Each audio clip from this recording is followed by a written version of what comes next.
नमस्कार, मैं हूं अंजलि और आप देख रहे हैं हमारी एक खास पेशकश।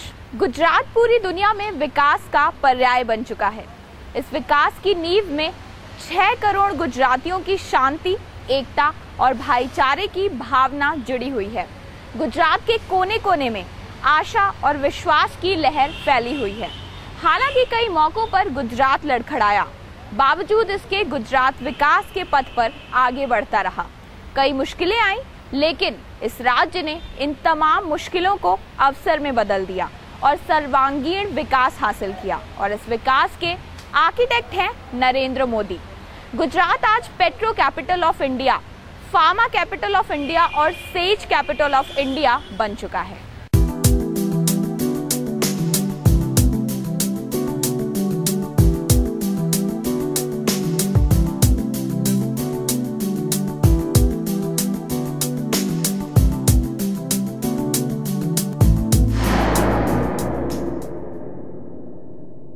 बड़े सपने देखो, सर्वोत्तम का लक्ष्य बनाओ। नरेंद्र मोदी कहते हैं, सपने वो नहीं होते जो आप सोते वक्त देखते हैं, सपने वो होते हैं जो आपको सोने नहीं देते। यही सोच गुजरात के मुख्यमंत्री को सोने नहीं देती, क्योंकि वो जिम्मेदार हैं। 6 करोड़ गुजरातियों के सपने नरेंद्र मोदी के सपने बन चुके हैं। आज नरेंद्र मोदी की दूरदर्शी सोच का ही परिणाम है कि गुजरात में ऐसा इंफ्रास्ट्रक्चर कभी नहीं था जो आज है।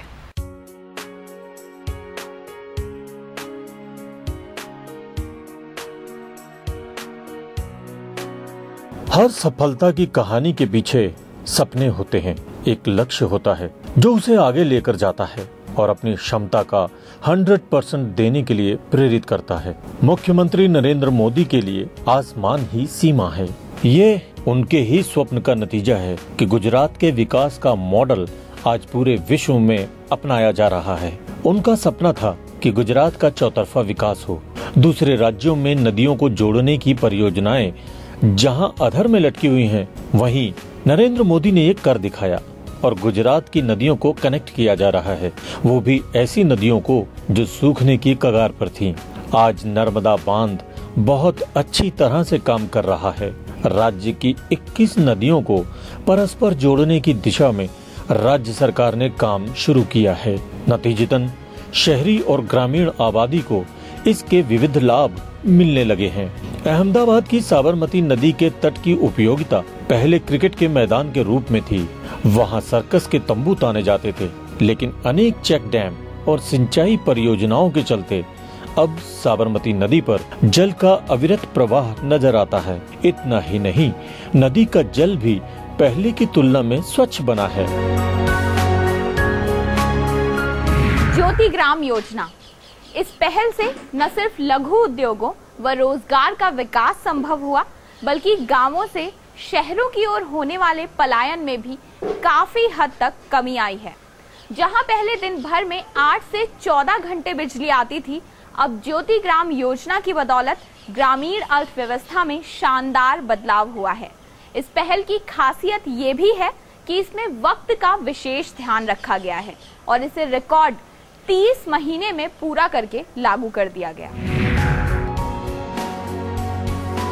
सूबे के सभी 18,065 गांवों के 100% विद्युतीकरण के लिए नरेंद्र मोदी ने ज्योति ग्राम योजना शुरू की है, जिससे ग्रामीण इलाकों में 3 फेज के जरिए 24 घंटे बिजली मुहैया कराई जा सके।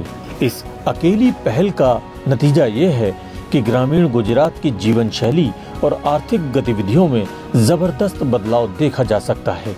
लेकिन ग्राम योजना की वजह से ही गुजरात देश का पहला राज्य बन गया है जहां गांवों का 100% विद्युतीकरण संभव हुआ। इनके अलावा नरेंद्र मोदी सरकार ने गरीबों के उत्थान के लिए गरीब कल्याण मेला, खेल महाकुंभ, गुजरात का अपना खेल आयोजन, शिक्षकों और विद्यार्थियों के मूल्यांकन के लिए गुणोत्सव, विद्यालयों में प्रवेश के लिए शाला प्रवेशोत्सव, कृषि महोत्सव, वाइब्रेंट काइट फेस्टिवल, हर दूसरे साल होने वाली Gujarat global investors summit, Rannotsav, global bird watchers conference, vibrant Navratri festival, Saputara monsoon festival, Karmayogi Shivir, 5 lakh से भी ज्यादा राज्य कर्मचारियों को नई दिशा देने व प्रशासनिक ढांचे को मजबूत करने के लिए विशाल प्रशिक्षण कार्यक्रम और ढेरों अन्य कार्यक्रम शुरू किए गए हैं। पिछले कई सालों से गुजरात 10 से 11% विकास दर के साथ प्रगति कर रहा है और अगली पंचवर्षीय योजना के लक्ष्यों को हासिल करने के लिए भी कमर कस रहा है। साल 2007 विधानसभा चुनाव के ठीक पहले नरेंद्र मोदी गुजरात में निवेश के संबंध में विदेश गए। किसी सामान्य राजनेता के लिए दोबारा सत्ता में आना ज्यादा महत्वपूर्ण होता है, लेकिन मोदी उन राजनेताओं में से नहीं हैं। उन्होंने गुजरात में वापसी की बात को बिना सोचे राज्य के लिए निवेश लाने का प्रयास किया। मोदी हमेशा से ही कहते रहे हैं कि हमारा लक्ष्य भारत के विकास के लिए गुजरात का विकास है। गुजरात देश में औद्योगिक निवेश के लिए अत्यंत मनपसंद स्थान बन गया है। मोदी से पहले औद्योगिक निवेश में गुजरात कभी पहले स्थान पर नहीं आया था, लेकिन मोदी राज्य के मुख्यमंत्री बने तो स्थिति भी बदल गई। वास्तव में जब पूरे देश में निवेश का मौसम बदला तो गुजरात तब से अब तक सबसे आगे ही रहा। यही नहीं, गुजरात के किसी भी भाग में 25 किलोमीटर के दायरे में आपको कोई न कोई विकास कार्य होता जरूर दिखाई देगा। ये सब नरेंद्र मोदी की कड़ी मेहनत का परिणाम है, जिसकी वजह से गुजरात की पहली बार डबल फिगर में ग्रोथ रेट पहुंच चुकी है। गुजरात के मुख्यमंत्री नरेंद्र मोदी के लिए देश और अपने राज्य का विकास ही सर्वोपरि है। नरेंद्र मोदी ने अपने को राजनीति से ऊपर रखा और गुजरात को इनोवेशन और विकास का पर्याय बना दिया और गुजरात की जनता ने मोदी के समर्पण का नतीजा चुनाव परिणाम के रूप में दे दिया। आज गुजरात में कोई क्षेत्र नहीं है जहां विकास नहीं हुआ हो। यही कारण है कि आज 6 करोड़ गुजराती मोदी पर गर्व करते हैं। Gujarat, the land of development. आइए आपको बताते हैं गुजरात विकास के कुछ तथ्य। 98.53% ग्रामीण क्षेत्रों में फैला सड़कों का विशाल जाल, 196.32 लाख मीट्रिक टन कृषि उत्पादों का उत्पादन, 12.1 मिलियन फलों और सब्जियों का उत्पादन, हर साल 7.91 मिलियन मीट्रिक टन दूध का उत्पादन, उत्पादकता के मामले में सबसे तेज राज्य, सरदार सरोवर प्रोजेक्ट, विश्व का सबसे बड़ा नहर नेटवर्क, 1.8 मिलियन हेक्टेयर सिंचाई योग्य जमीन, 9,628 मेगावाट विद्युत उत्पादन क्षमता, 100% ग्रामीण इलाकों में विद्युतीकरण, 42 बंदरगाह, भारत का 25% कार्गो आयात निर्यात यहीं से होता है। 2003 के आते आते नरेंद्र मोदी का एक और सपना पूरा हुआ, जिसके अंतर्गत गुजरात वैश्विक व्यवसाय का हब बन गया और तभी से शुरुआत हुई वाइब्रेंट गुजरात की। आर्थिक मंदी के पहले vibrant Gujarat global invest summit में 240 अमेरिकी डॉलर के MOU लाए गए, जिसकी वजह से गुजरात के साथ साथ देश में तेजी से विकास हुआ। मोदी के सपने के बगैर कोई इसके बारे में सोच भी नहीं सकता था और ना ही दुनिया भर के उद्यमी कभी गुजरात की तरफ देखते। गुजरात में निवेश आकर्षित करने के लिए मुख्यमंत्री नरेंद्र मोदी ने साल 2011 में 5वें द्विवार्षिक वाइब्रेंट गुजरात ग्लोबल सम्मेलन का उद्घाटन किया। सम्मेलन के पहले दिन 333 अरब डॉलर का निवेश मिला। गौरतलब था कि साल 2009 में राज्य में हुए 243 अरब डॉलर के निवेश से ये राशि 35% अधिक थी। 2 दिनों के इस सम्मेलन के पहले दिन 15 लाख करोड़ रुपए कीमत के 2,766 सहमति पत्रों पर हस्ताक्षर हुए। साल 2011 में वाइब्रेंट गुजरात में हुए निवेश की राशि CAG द्वारा बताए गए 2G स्पेक्ट्रम आवंटन में देश को हुए अनुमानित घाटे से 8 गुना से अधिक थी और वास्तव में ये राशि भारत के विदेशी मुद्रा भंडार करीब 300 अरब डॉलर से भी अधिक थी। वाइब्रेंट गुजरात सम्मेलन में मुख्यमंत्री नरेंद्र मोदी ने कहा कि 21वीं सदी सिर्फ भारत की ही नहीं बल्कि पूरे एशिया और अफ्रीका की शताब्दी होगी। सम्मेलन स्थल में मोदी ने कहा कि यह शताब्दी एशिया और अफ्रीका की प्रतिभाओं, संभावनाओं के दोहन की होगी। उन्होंने कहा कि ये शताब्दी एक नई साझेदारी के लिए होनी चाहिए। उन्होंने इन महाद्वीपों के बीच अर्थपूर्ण साझेदारी का आह्वान किया। सभी कारपोरेट प्रमुखों ने भी 2 से 5 मिनट का वक्तव्य दिया और सभी ने गुजरात में बढ़ चढ़कर निवेश करने की बात कही। सम्मेलन के उद्घाटन सत्र में मुख्यमंत्री के साथ मंच पर जाने माने कॉर्पोरेट दिग्गज रतन टाटा, मुकेश अंबानी, अनिल अंबानी, कुमार मंगलम बिरला, गौतम अडानी, AM नाइक, आदि गोदरेज, आनंद महिंद्रा, GM राव, अजीत गुलाबचंद और करशन भाई पटेल मौजूद थे। विदेशी मेहमानों में रवांडा के प्रधानमंत्री बर्नार्ड मकूजा, युगांडा के योजना मंत्री कामुंतु इफ्रेम, त्रिनिदाद और टोबैको के पर्यटन मंत्री रूपर्ट ग्रिफिथ सम्मेलन में मौजूद थे। वाइब्रेंट गुजरात सम्मेलन और इसके पहले शुरू हुई प्रदर्शनियों में 60 देशों और 19 भारतीय राज्यों से लगभग 20,000 प्रतिनिधि शामिल हुए। वाइब्रेंट गुजरात के पिछले संस्करण में 243 अरब डॉलर का निवेश आकर्षित किया गया था, जिसके तहत 8,663 सहमति पत्रों पर हस्ताक्षर किए गए थे। उम्मीद की गई थी कि इससे राज्य में 26.2 लाख लोगों को रोजगार मिलेगा। हमारे देश में IT के कारण हम कल्पना नहीं कर सकते उतना लाभ इस देश को हुआ है। जब इंडस्ट्रियल रिवॉल्यूशन हुआ दुनिया में, उस समय हिंदुस्तान गुलाम था और उस समय टैलेंट तब भी थी, टैलेंट आज भी है। एंटरप्रेन्योरशिप तब भी थी, एंटरप्रेन्योरशिप आज भी है। लेकिन गुलामी के कारण हम उस इंडस्ट्रियल रिवॉल्यूशन के हिस्सेदार भी नहीं बन पाए, लाभार्थी भी नहीं बन पाए और मौका चूक गया। लेकिन दूसरा एक अवसर आया दुनिया के अंदर, विकास का एक नया दौर आया, वो IT रिवॉल्यूशन से आया। और उस समय जो 2 नेगेटिव कारण थे, इस समय 2 पॉजिटिव कारण थे।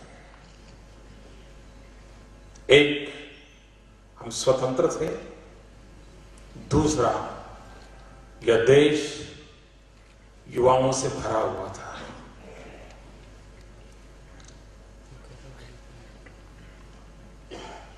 ये डेमोग्राफिक लाभ हमें विशेष रूप से मिला। जब तक IT रिवॉल्यूशन नहीं था, तब तक दुनिया की नजरों में हम लोग यानी साफ सपेरे वाले, अंधश्रद्धा में जीने वाले, यही हमारी छवि थी। मुझे स्मरण है, मैं कुछ वर्षों पहले ताइवान सरकार का मेहमान था। मैं ताइवान गया था, तब तो मैं मुख्यमंत्री नहीं था। तो वहां जो मेरा इंटरप्रेटर था, 6 दिन का मेरी टूर थी, तो 4-5 दिन के बाद उससे दोस्ती हो गई। तो मुझे पूछने लगा कि आपके देश में अभी भी ये स्नैक चरमर, ये सांप समुद्र खेल करने वाले, जादू टोना, ये सब अभी भी है क्या? यानी 5 दिन उसके साथ बिताने के बाद वो मुझे सवाल पूछता है और ताइवान में पूछ रहा है।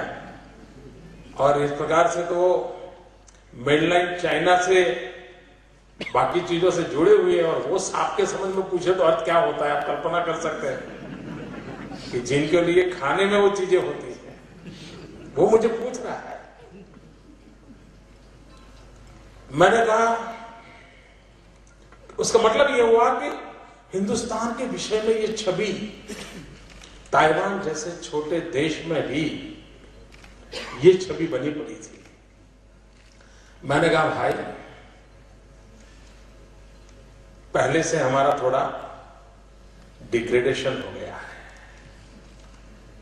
हमारे पूर्वजों में एक ताकत थी कि दे वर स्नैक चरमर्स। हम थोड़े और नीचे गिर गए हैं, अब हम माउस चरमर बन गए हैं।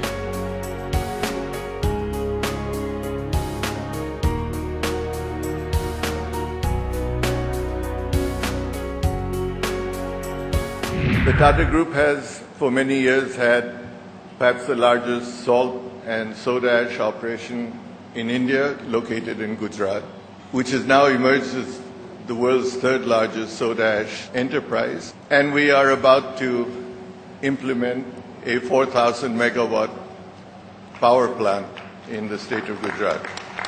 In course of time, I think the Chief Minister will find that he will not have to attract people to Gujarat. The question will be, you're stupid if you're not here. So, with that, I would say this state is one of the most progressive states in the country. It's the fastest growing. It has a government that works. And I believe that as India takes its place in the world, as Mukesh said, that Gujarat will be one of its shining lights.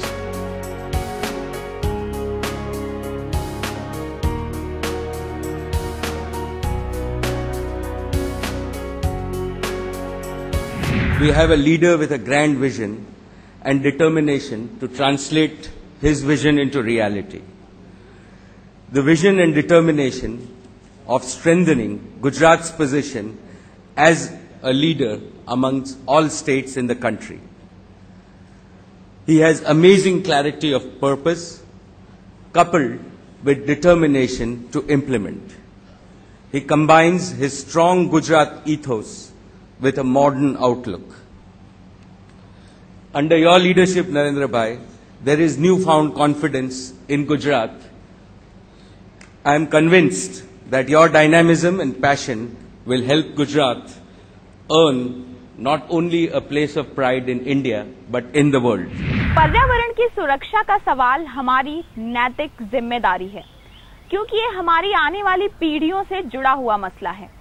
पर्यावरण को कम से कम नुकसान पहुंचे और वह ज्यादा से ज्यादा शुद्ध और स्वच्छ बने, इस दिशा में प्रयास करने में गुजरात ने कोई कसर बाकी नहीं रखी है। आमतौर पर प्रकृति और विकास एक दूसरे के विरोधी रहे हैं, लेकिन गुजरात के मामले में ये नियम बिल्कुल उल्टा है।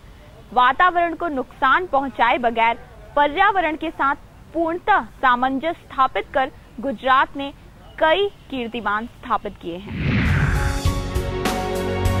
एशिया में पहली बार गुजरात ने जलवायु परिवर्तन के लिए एक अलग विभाग का गठन किया। पूरे विश्व में महज 4 सरकारें ही ऐसी हैं जिन्होंने जलवायु परिवर्तन की समस्या के निराकरण के लिए अलग विभाग की स्थापना की है, और गुजरात सरकार उन 4 सरकारों में से एक है। भारत में सर्वाधिक कार्बन क्रेडिट हासिल करने वाला राज्य गुजरात ही है। साथ ही विद्युत उत्पादन के लिए ऊर्जा के गैर परंपरागत स्रोतों पर गुजरात अपना ध्यान केंद्रित कर रहा है। विद्युत सरप्लस राज्य होने के बावजूद गुजरात ने सौर ऊर्जा के क्षेत्र में अपने कदम बढ़ाए हैं। सौर ऊर्जा की नीति बनाने में गुजरात अव्वल रहा है। चंद महीने पहले ही गुजरात ने चारणा स्थित एशिया का सबसे बड़ा 600 मेगावाट क्षमता वाला सोलर पार्क राष्ट्र को समर्पित किया है। आज देश की कुल सौर ऊर्जा में से 2/3 उत्पादन अकेला गुजरात करता है। गैर परंपरागत स्रोतों के जरिए विद्युत उत्पादन करने के अलावा राज्य ने अपना ध्यान जल शक्ति पर भी केंद्रित किया है। आज गुजरात में जल संचय के 6 लाख से अधिक ढांचों का निर्माण किया गया है। इनमें से अनेक जन भागीदारी के तहत तैयार किए गए हैं। कुछ समय पहले तक राज्य पानी की किल्लत के लिए जाना जाता था, लेकिन आज गुजरात का कृषि क्षेत्र 11% की दर से सरपट विकास कर रहा है। भूगर्भ जल का स्तर 3 से 13 मीटर तक ऊंचा हुआ है। गुजरात अब समुद्री लहरों की ऊर्जा का उपयोग करने और गैस आधारित अर्थव्यवस्था की दिशा में कदम बढ़ा रहा है। भारत का एकमात्र और एशिया का सबसे बड़ा टाइडल एनर्जी प्रोजेक्ट गुजरात में है। गत 6 वर्षों में गुजरात में पवन ऊर्जा के उत्पादन में 10 गुना बढ़ोतरी दर्ज की गई है। पर्यावरण को हो रहे नुकसान को नियंत्रित करने के लिए ग्रीन गवर्नेंस का मॉडल निश्चित तौर पर एक नजीर साबित होगा। प्रायः सरकार की योजनाओं और दृष्टि में कोई कमी नहीं रहती, लेकिन उसे अमली जामा पहनाने में ही बड़ी चूक हो जाती है। लेकिन गुजरात में मोदी के साथ वहां के अधिकारी, जागृत प्रगतिशील किसान, कृषि वैज्ञानिक सभी साथ मिलकर कृषि क्रांति को और भी आधुनिक और उपकारक बनाने को पसीना बहा रहे हैं। साथ ही पिछले 8 वर्षों से निरंतर आयोजित होने वाला कृषि महोत्सव, जो कि हर साल पूरे 1 महीने तक चलता है, इसी गुजरात सरकार की दूरदर्शी सोच ने उत्तम योजनाओं का बेहतरीन तरीके से अमलीकरण कर सुशासन की नई मिसाल कायम की। जिस राज्य को कभी कृषि के नाम से नहीं जाना गया, वहां कृषि में 11% वृद्धि हुई। खास बात यह है कि कृषि में हुई ये अप्रत्याशित वृद्धि राष्ट्रीय औसत से भी अधिक है। सुशासन को लेकर गुजरात ने अपनी एक अलग और अनोखी पहचान स्थापित की है। योजनाओं के क्रियान्वयन का और निश्चित लक्ष्य को पार करने का सुनियोजित रोड मैप तैयार किया है और यही उसकी सफलता है। कृषि महोत्सव भी इसमें शुमार है। भारत की कृषि विकास दर 3% के आसपास हिचकोले खा रही है। वहीं गुजरात ने बीते समूचे दशक के दौरान 11% कृषि विकास दर हासिल कर दुनिया का ध्यान अपनी ओर खींचा है। गुजरात जैसे सूखे प्रदेश ने 12मासी नदियों के अभाव और विशेषकर बारिश आधारित खेती के बावजूद कृषि क्रांति में तरक्की की सफल छलांग लगाई है। इसकी वजह कृषि महोत्सव के जरिए योजनाओं का क्रियान्वयन है। कृषि महोत्सव के साथ साथ पशु स्वास्थ्य मेले भी आयोजित किए जा रहे हैं। तकरीबन 2.5 करोड़ मवेशियों के इलाज का ये सघन प्रयास है। गंभीर बीमारी से पीड़ित पशु का उपचार हो या पशु टीकाकरण का अभियान हो, गरीब किसान के पशुओं की देखभाल का ये सफल प्रयोग है।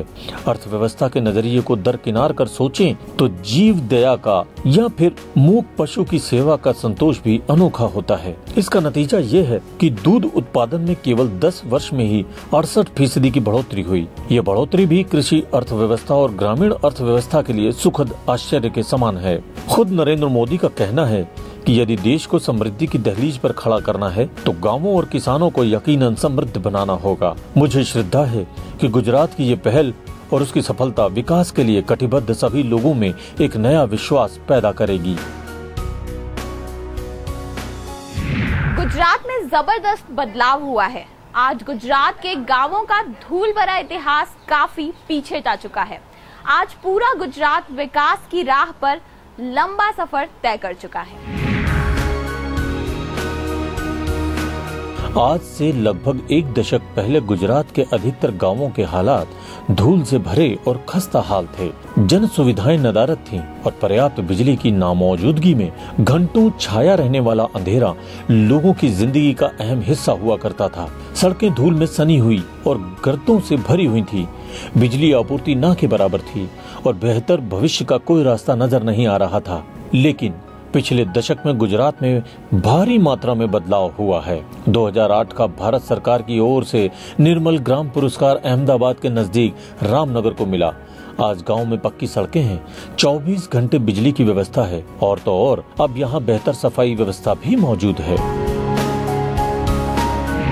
गुजरात कई सालों से विकास के मायने में मिसाल रहा है, लेकिन पिछला दशक कुछ ज्यादा ही खास रहा है।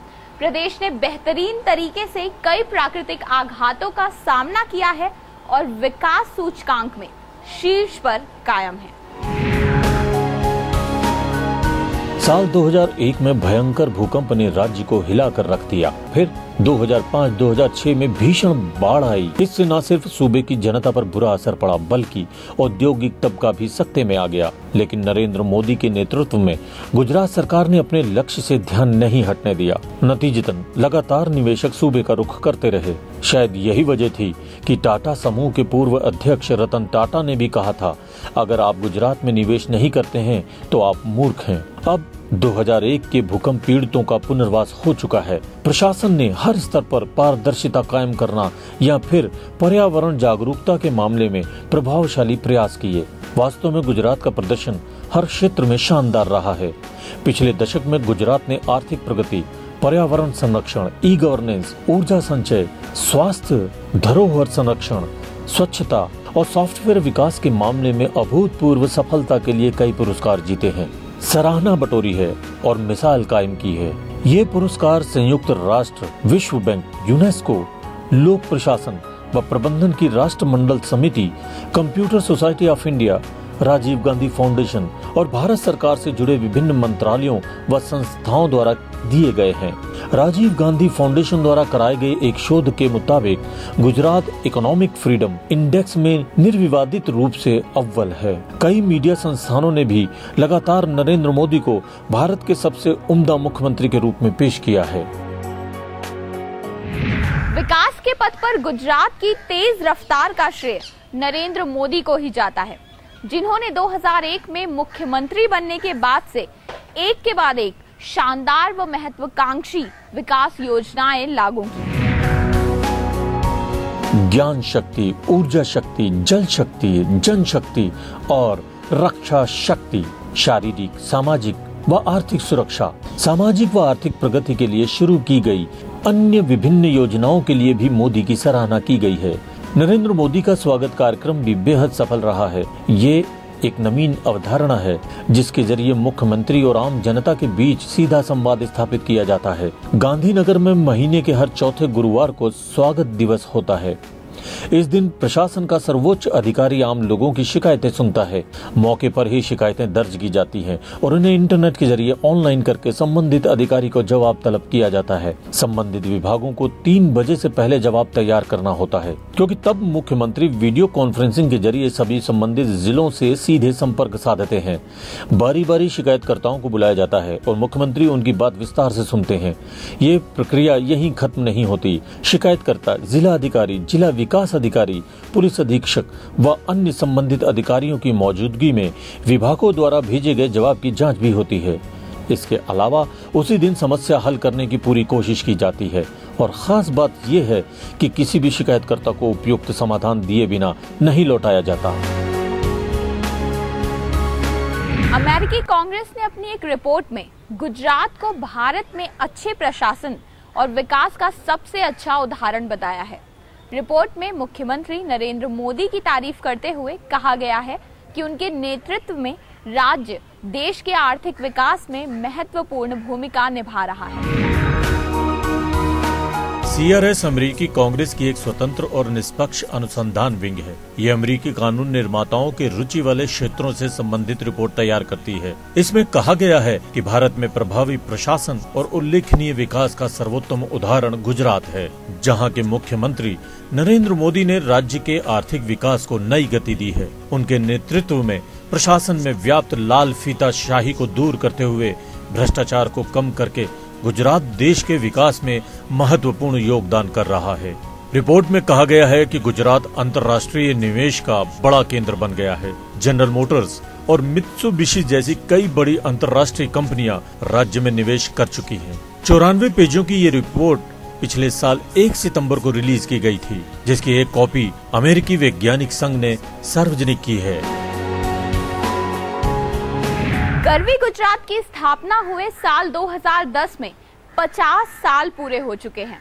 तत्कालीन बंबई राज्य से गुजरात प्रदेश को अलग राज्य के रूप में मान्यता दिलवाने के लिए महागुजरात आंदोलन हुआ था और कई लोगों की जानें भी गई थी। 1 मई 1960 बंबई राज्य के 2 भाग कर दिए गए। एक गुजरात प्रदेश के रूप में जाना गया और एक महाराष्ट्र। समय गवाह है कि 60 के दशक में जो भावनाएं व्यक्त की गई थी कि मुंबई से अलग गुजरात राज्य का कोई भविष्य नहीं होगा, वे गलत साबित हुई। गुजरात को आज भारत का विकास इंजन माना जाता है। विगत कई वर्षों से 2 अंकों की जीडीपी विकास दर के साथ गुजरात भारत का स्वर्णिम राज्य बना है। गुजरात का इतिहास हजारों वर्ष से गौरवशाली रहा है, वर्तमान प्रगतिशील है और भविष्य उज्जवल है। हमने पिछले कुछ एक दशकों को मानक मानकर 7 ऐसी बातें चुनी जिनसे गुजरात गर्वी गुजरात बना है।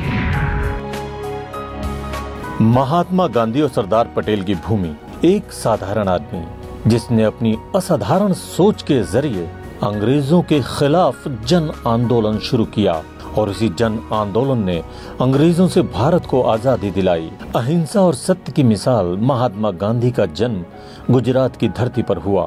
महात्मा गांधी ही नहीं, गुजरात की पावन भूमि ने सरदार को जन्म दिया है। बापू जिन्होंने अहिंसा और सत्याग्रह रूपी हथियार दिया, जिन्होंने अस्पृश्यता निवारण और दलित उत्थान के लिए अमूल्य योगदान दिया, और सरदार जिन्होंने अकेले अपने दम पर भारत को एक किया। आधुनिक संगठित भारत के निर्माता सरदार पटेल की दूरदर्शी सोच और लौह पुरुष की छवि के कारण ही आज आधुनिक भारत का नक्शा अपना रूप ले पाया है। सिंहों का प्रदेश। दुनिया में जहां संरक्षित जीव धीरे धीरे कम हो रहे हैं, वहीं गुजरात के एशियाई शेरों के घर गिर में शेरों की आबादी लगातार बढ़ रही है। इस वर्ष की गिनती के अनुसार लगभग 405 शेर गिर के जंगलों में विचरण कर रहे हैं। गिर के शेर आज गुजरात की पहचान बन चुके हैं। अंतरिक्ष की उड़ान। जब चंद्रयान 1 मिशन के द्वारा चंद्रमा पर पानी की मौजूदगी का पता चला तो भारतीयों ने गर्व महसूस किया। बहुत ही कम लोगों को पता है कि एक सपने के पूरे होने जैसा ये लम्हा विक्रम साराभाई ने देखा था। डॉक्टर विक्रम साराभाई ने 70 के दशक में अहमदाबाद में इसरो और PRL की नींव रखी और भारत का अंतरिक्ष कार्यक्रम शुरू हुआ। आज भी इसरो के शीर्ष विज्ञानी अपने गुजराती गुरु विक्रम साराभाई को याद करते हैं। हीरे की चमक।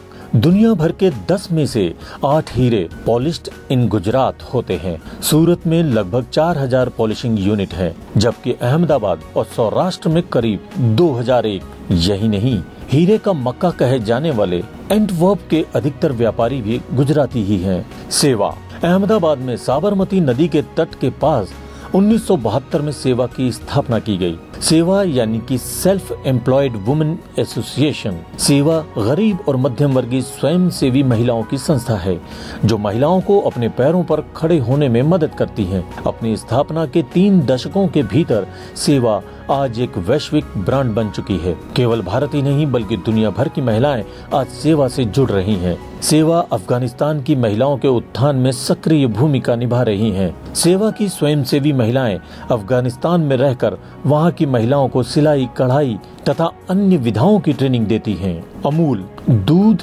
यानी अमूल। अमूल ने भारत को दुग्ध क्रांति का सूत्र दिया है। अमूल ने दूध के असंगठित व्यापार को संगठित किया। आज अमूल न केवल दूध बल्कि दूध से बने अन्य खाद्य उत्पाद वैश्विक स्तर पर बेच रहा है। वर्गीस कुरियन का एक सपना न केवल साकार हुआ बल्कि उसने भारत को दूध और दुग्ध उत्पादों का व्यापार करने वाला सबसे बड़ा देश बना दिया। अमूल नाम से आज हर कोई परिचित है, परंतु अमूल नाम कैसे बना इसे काफी कम लोग जानते हैं। अमूल यानी कि आनंद मिल यूनियन लिमिटेड। सामाजिक समरसता।